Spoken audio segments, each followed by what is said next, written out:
Montana സംസ്ഥാനത്തെ ക്രോ എന്ന red Indian ഗോത്രത്തിന്റെ റിസർവേഷനിലൂടെയാണ് ഞങ്ങളിപ്പോൾ പോയിക്കൊണ്ടിരിക്കുന്നത്. അവന്മാരത്ര വെടിപ്പല്ല എന്ന് കേട്ടുകൊണ്ടും ഈ പുക കാണുന്നതുകൊണ്ടും ചെറുതായിട്ട് പേടിയൊക്കെയുണ്ട്. പേടിയുടെ പ്രധാന കാരണം ഇന്റർനെറ്റ് ആണ്.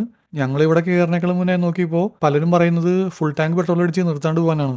അതേപോലെ ലോക്കൽ ആളുകളോട് ഇടപെടേണ്ടെന്നും പറയുന്നുണ്ട്. പിന്നെ ചില സ്ഥലങ്ങളിൽ മൊബൈലിന് റേഞ്ച് ഇല്ല, അപ്പൊ തന്നെ കുറച്ച് പേടി വരുമല്ലോ. പക്ഷെ അടുത്ത് നിന്ന് നോക്കിയപ്പോൾ അത് മാറി.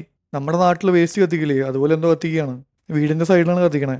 വീടെന്ന് പറയുമ്പോൾ നല്ല വീടും അതുപോലെ കാറൊക്കെ ഉണ്ട് കേട്ടോ. അങ്ങനെ കുറച്ചുകൂടി പോയപ്പോൾ ഈ ക്രോ റിസർവേഷൻ കഴിഞ്ഞു. അടുത്തത് നോർത്ത് ഷെയ്ൻ റിസർവേഷൻ ആണ്. ഇത് ദേ അവിടെ കണ്ട സെമിത്തേരിയാണ്. ഇവന്മാരിപ്പോ ക്രിസ്ത്യാനികളാണോടാ ഈ ടീമുകൾ? എല്ലാത്തിനും പിടിച്ച് നോക്കി കാണും അല്ലേ? ഇപ്പൊ സ്ഥലം ലെയിം ഡിയർ. ഈ റിസർവേഷനുള്ള ചെറിയൊരു ടൗൺ ആണിത്. കടകളും പള്ളിയൊക്കെ ഉണ്ട്.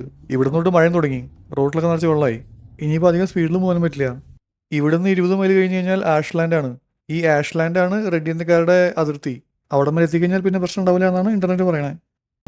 ഈ കാണുന്ന ബിൽഡിംഗ് കാസിനോ ആണ്. Charging horse casino. ഇവിടെ പോയി നല്ല ആംബിയൻസ് കിട്ടും അല്ലേ? ഇത് നടത്തുന്നത് റെഡ് ഇന്ത്യക്കാരാ. സംഗതി നല്ല ആംബിയൻസ് കിട്ടുമെങ്കിലും ഇങ്ങനെയുള്ള സ്ഥലങ്ങളിൽ പോയിട്ട് പണി മേടിക്കരുതെന്നാണ് ഇന്റർനെറ്റ് പറയുന്നത്. നമ്മൾ ഈ പോകുന്ന റോഡ് US ഹൈവേ 212 ആണ്. ഹൈവേ എന്നൊക്കെ പേര് മാത്രമേ ഉള്ളൂ. ഒരു വശത്തേക്ക് ഉണ്ടല്ലേ, ഒരു വരി മാത്രമേ ഉള്ളൂ. ഓവർടേക്ക് ചെയ്യാനൊന്നും പറ്റില്ല. പിന്നെ സ്ഥലം അത്രയ്ക്ക് സുഖമല്ലാന്ന് കേട്ടിട്ടുള്ളതുകൊണ്ട് ഈ ട്രക്കിന് പുറകെ തന്നെ പോകാൻ തീരുമാനിച്ചു. ഇതിൽ കൂടെ പോകുമ്പോൾ ഇടയ്ക്കിടയ്ക്ക് ഇതുപോലെ കാണാം ഈ കാട്ടുതീ വന്നിട്ട് മരങ്ങളൊക്കെ കത്തി വിരിഞ്ഞ് കിടക്കുന്നത്. ചില സ്ഥലങ്ങളിൽ കയറ്റുണ്ടെങ്കിൽ ഒരു വശത്തേക്ക് തന്നെ 2 വരി ഉണ്ടാവും. അന്നേരം നമുക്ക് ഓവർടേക്ക് ചെയ്ത് പോകാം.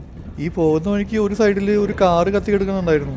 വെറുതെ പ്രശ്നം വേണ്ടെന്ന് വെച്ചിട്ട് അതിന്റെ വീഡിയോ എടുത്തില്ല.